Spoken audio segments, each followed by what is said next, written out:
The electric bill arrives the same way it always does. Folded, quiet waiting on the kitchen table. You open it. The number is higher. Again, the lights are the same. The refrigerator is the same. The television is the same. Nothing inside the house feels different. And yet somehow, the bill keeps climbing. Most people assume that's simply how electricity works. My grandfather didn't. He spent 43 years maintaining motors and machinery at a small grain mill outside town. He wasn't an engineer. He wasn't an electrician. He never worked for the power company. But he believed something that sounds almost strange today. He believed electricity was rarely expensive. Waste was expensive. Last autumn, while cleaning out his old workshop behind the house, I found a dented metal toolbox sitting beneath a workbench covered with dust and wood shavings. Inside were pliers, old screws, a tape measure, several folded electric bills, and a small spiral notebook with 4 words written across the front. Don't pay for waste. At first, I assumed it contained repair notes, motor measurements, wiring diagrams, maintenance schedules. I was wrong, because every page inside described ordinary things people do every day without thinking. Curtains, fans, refrigerators, windows, extension cords, laundry, sunlight, air. One page simply said, "The company charges for heat." Another said, "Air moves for free." But the next page in Grandpa's notebook contained a sentence so strange that I read it 3 times before I understood it. He wrote, "Most houses buy the same electricity twice." I didn't understand what he meant. Not then. But the deeper I read, the stranger the notebook became. These weren't electrical repairs. They weren't illegal tricks. They weren't ways to change the meter. They were habits. Small things done inside the house that quietly changed how much electricity the home needed in the first place. And the more I read, the more one question began bothering me. If ordinary families once kept electric bills low without smart devices, energy monitors, or expensive upgrades, what exactly changed? When did we begin believing that the only answer to a higher electric bill was paying it? Stay with me. Because the first note Grandpa wrote involved a refrigerator. And according to him, one of the largest electric machines in the house isn't working for the electric company. It's working against itself. But before I tell you what he discovered, you need to understand something he repeated throughout the notebook. He wrote, "The cheapest electricity is the electricity you never asked the company to make." And perhaps that's the lesson modern houses forgot. The refrigerator rule. Grandpa's note occupied less than half a page. It said, "Give it room to breathe." That was all. At first I assumed he meant opening the door less often. I was wrong. One afternoon, years before he retired, Grandpa had helped repair a compressor at the grain mill. According to one note in the notebook, the mechanic told him something he never forgot. Heat makes every motor work twice. When Grandpa came home that evening, he pulled the refrigerator away from the wall. Nearly 20 years of dust sat behind it. The coils were coated. The floor was warm. The motor was running. The refrigerator is cooling the kitchen while the kitchen is heating the refrigerator. At first, that sounds strange. But the more I read, the more I realized he wasn't talking about the refrigerator alone. He was talking about almost every machine in the house. Heat, dust, poor airflow. Small problems. Grandpa believed many appliances didn't fail because they were old. They failed because they spent years fighting conditions they were never designed for. One page listed 4 rules. Keep space behind the refrigerator. Keep dust off the coils. Never place it beside the stove.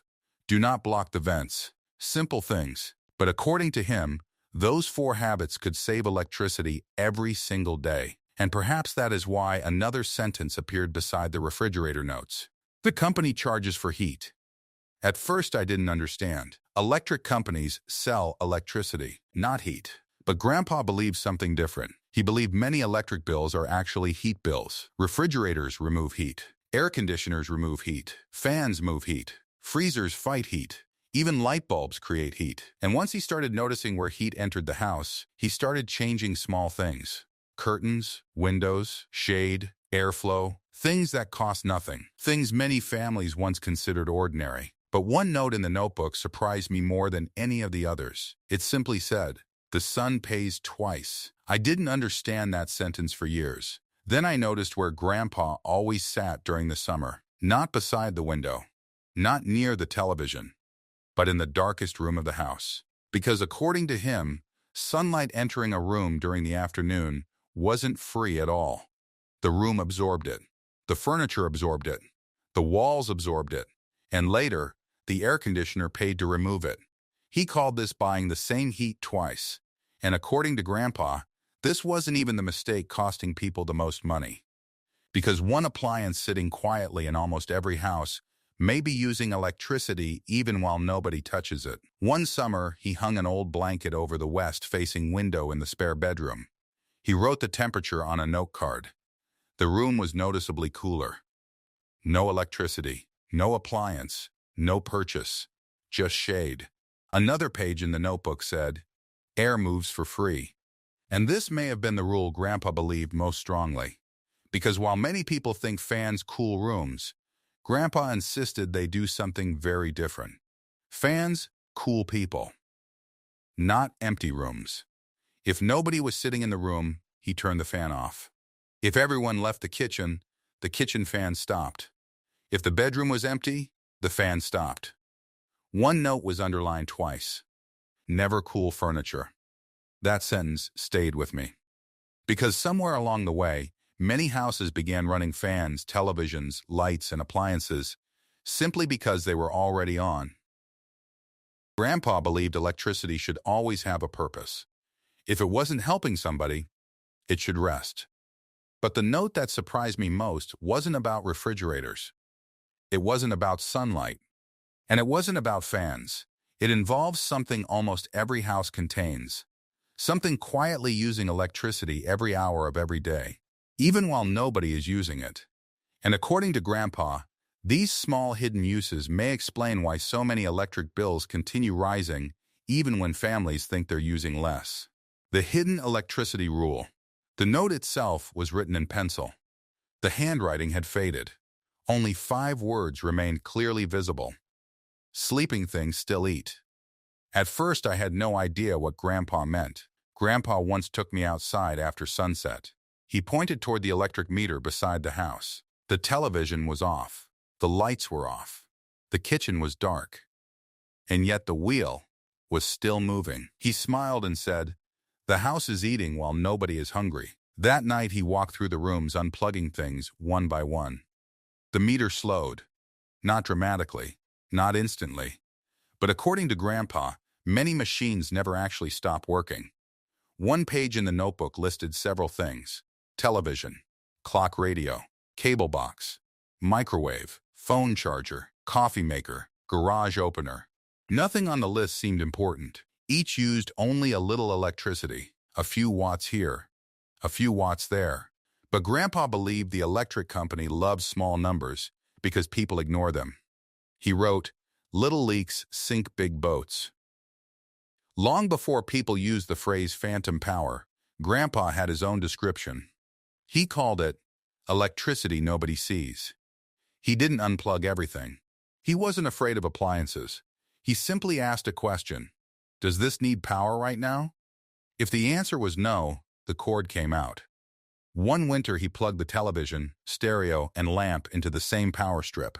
Before going to bed, he switched one button. Everything rested. One note in the notebook said, "If it sleeps all night, let it sleep completely." At first, these savings seemed small. A few dollars. A little electricity. Almost nothing. But Grandpa rarely cared about one day. He cared about 10 years. Because according to him, houses become expensive through repetition. A light left on every night. A television waiting for nobody. A charger plugged into an empty cord. One tiny waste repeated thousands of times. And perhaps that's why another page contained only 3 words. Watch the evenings. I didn't understand that page until I remembered something my grandmother used to say. She said Grandpa walked through the house every night before bed. One lamp, one window, one switch, one cord. The house slowly became quiet. Not because he was trying to save pennies, because he believed sleeping houses should rest. But the next rule in the notebook may have saved more electricity than all the others combined. And strangely enough, it wasn't about electricity at all. This one embarrassed me a little, because my grandparents solved it for free, while most of us now pay the electric company to do it. It was about laundry. Grandpa wrote, "The sun dries clothes free." At first that sounds obvious. Most families once dried clothes outside. Clotheslines stood behind houses. Sheets moved in the wind. Shirts dried in the afternoon sun. But somewhere along the way, the clothesline disappeared.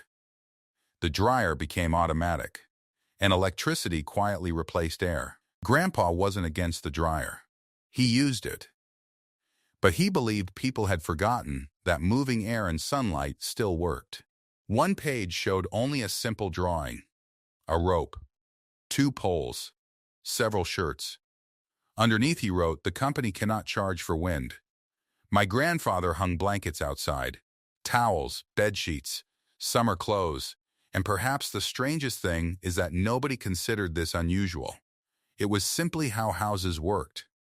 Today, many people buy products to make laundry smell fresh. Grandpa used sunshine. Others buy fabric softeners. He used wind. And Grandpa believed every load dried outside was electricity that never had to be purchased. But there was one room in the house that appeared over and over throughout the notebook: the kitchen. And according to Grandpa, the kitchen may be where most families unknowingly pay the electric company twice, because the stove, the oven, the dishwasher, and even the lights all create something the air conditioner later has to remove. Heat, and one sentence written in blue ink and underlined twice, may have been the most important lesson in the entire notebook. The house fights itself. At first I didn't understand, but the more I read, the clearer it became. The oven heats the kitchen. The air conditioner cools the kitchen. The dryer heats the laundry room. The fan removes the heat. The refrigerator removes heat while sitting beside a stove that creates it. One appliance creates the problem. Another appliance fixes it. And the electric meter quietly charges for both. Grandpa believed the cheapest electricity wasn't better electricity. It was electricity that never had to be used at all. And buried near the bottom of the notebook was one final page folded separately from all the others. Only 7 words. 7 words that may explain why his electric bills stayed low for nearly 40 years. And when I read them, I realized the notebook had never really been about electricity at all. If Grandpa were sitting at your kitchen table tonight, he would probably ask you to do only 3 things. Walk behind your refrigerator, stand in the warmest room at sunset, and before bed, turn off one thing that doesn't need to stay awake. He believed those 3 habits could teach a person more about electricity than any bill. Because once you see where the house wastes energy, you never stop seeing it. It had been folded separately from the others. No lists, no drawings, no notes about appliances, no reminders about windows or fans. Only 7 words written in faded pencil. Pay attention before you pay the company. At first, it seemed too simple. After pages of advice about refrigerators, sunlight, laundry, and electrical cords, I expected something larger. A secret, a formula, some forgotten trick. Instead, Grandpa left a sentence. And the more I thought about it, the more I realized the notebook had never really been about electricity. It was about attention. Because almost every electric bill begins long before the meter spins. It begins with habits. A room cooled when nobody is inside. An appliance working harder than necessary. A dryer replacing sunshine. A refrigerator fighting heat. A fan turning in an empty room. A charger plugged into nothing. Small decisions. Repeated thousands of times. One note near the back of the notebook said, "The company sells electricity. You decide whether you need it." That sentence stayed with me, because somewhere along the way, many of us stop participating. The bill arrives. The price rises. The payment is made. And we assume the number was unavoidable. Grandpa never believed that. He believed houses slowly teach their owners how they work. A warm room. A cold draft. Sunlight on a wall. Dust on a vent. A running motor. A humming appliance. The clues were always there. People simply stopped looking. And perhaps that's why another sentence appeared several times throughout the notebook. The house is talking. Grandpa listened. He opened windows before turning on fans. He closed curtains before turning on air conditioners. He cleaned appliances before replacing them. He dried clothes outside when weather allowed. He unplugged things that nobody used. Not because he disliked electricity, but because he respected it. One evening, years before he passed away, I had asked him why he spent so much time walking through the house before bed, checking windows, turning off switches, touching appliances, looking at curtains. He answered with something I later found written inside the notebook. Every switch is a choice. Perhaps that is the real $0 trick. Not a device, not a secret gadget, not something hidden by the electric company. Just the understanding that every watt has a purpose. And electricity used without purpose eventually becomes a bill. Sometimes I wonder what Grandpa would think if he saw today's homes. 5 televisions, chargers in every room, lights nobody notices, machines waiting for people who aren't there. And I think he would probably say the same thing he wrote 40 years ago. The company isn't selling power. We're buying waste. The old notebook now sits beside the wooden box that belonged to Grandpa. The pages are yellow. The corners are worn. Some of the pencil marks have faded. But one sentence remains perfectly clear. The cheapest electricity is the electricity you never asked the company to make. Because Grandpa's trick was never really about paying less. It was about needing less. And perhaps that's why these ideas slowly disappeared. Companies can sell efficient appliances. They can sell smart devices. They can sell upgrades. But they cannot sell attention. They cannot sell habits. They cannot sell the quiet knowledge that a cooler room, a cleaner machine, an open window, or a clothesline can sometimes save more money than another product. Most electric bills don't become expensive all at once. They become expensive one unnoticed habit at a time. A forgotten light, a running fan, a warm room, a plugged-in machine, a house fighting itself. Grandpa understood something many people have forgotten. A careful home uses less. The old notebook never contained a secret about electricity. It contained a secret about waste. Grandpa understood that long before smart meters, energy monitors, or expensive upgrades. Because the electric company sells power, but the house decides how much of it needs. And perhaps the $0 trick Grandpa left behind was never hidden at all. It was simply forgotten in a notebook, inside a toolbox, where the electric company was happiest to leave it.